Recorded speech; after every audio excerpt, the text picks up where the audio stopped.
Bonsoir à tous. Alors ce soir, j'ai été faible. J'ai acheté du Blu-ray.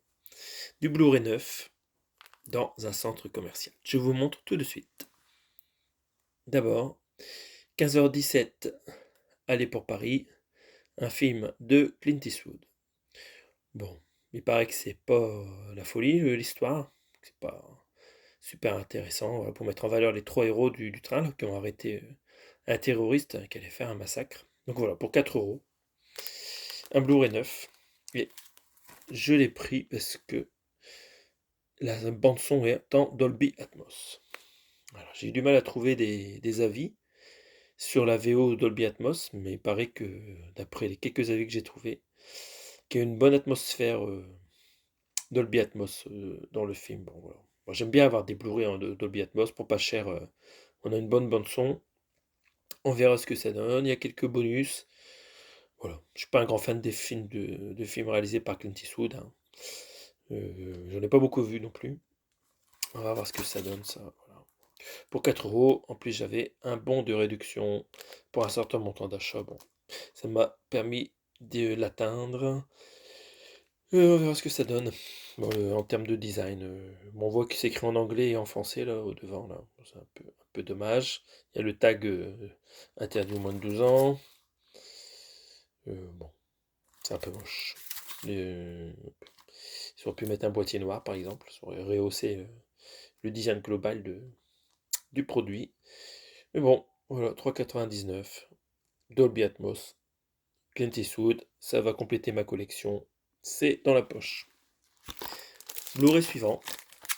Encore un Blu-ray un peu simple. Donc un film avec Johnny Depp. Je n'ai jamais entendu parler de ce Charlie Mordecai. Le raffinement à un nom. C'est une comédie policière a priori. 3,99. Donc là on a bien une pochette écrite qu'en français. Bon, c'est un peu plus sympa que celle précédente. Donc c'est un film réalisé par David Koop. J'en avais un autre de film réalisé par David Koop. Je vais pouvoir donc mettre ça dans mes filmographies de réalisateurs. Et dedans, on a Johnny Depp, Gwyneth Paltrow et d'autres acteurs célèbres dedans là, qui sont pas listés. Ça peut être sympa. 4 euros. Qu'est-ce que vous en pensez? Dites-moi tout. Et pour finir, un petit steelbook. Alors là, j'ai craqué, là. J'ai l'intégrale 4K, mais sans les Blu-ray. J'ai tous les Blu-ray des épisodes 1 à 4 de cette série de films. Et je n'avais pas celui-là en Blu-ray avec tous les bonus. Et en plus, c'est un steelbook. Et en plus, c'est en 3D. Voilà, le tout pour 3,99. Blu-ray 3D plus Blu-ray. Bon, j'ai craqué. Voilà. C'est vraiment... le- C'est sympa, quoi. Là, le devant est sympa. Le verso, ça a l'air pas mal aussi. Et il y a Il y a qui dans le film? Mais pas vraiment la liste, là. Ils ne mettent pas les acteurs, mais on a l'impression qu'il y a Michel Rodriguez dedans aussi. Bon, voilà, pas mal de bonus, des commentaires audio et tout là, qui ne sont pas a priori sur les 4K. Le son, ce n'est que du 5.1 DTS HD, alors que la version 4K est en Atmos. Bon. Je l'ai pris pour les bonus et le 3D là. Pour 3,99, je trouve que c'est raisonnable.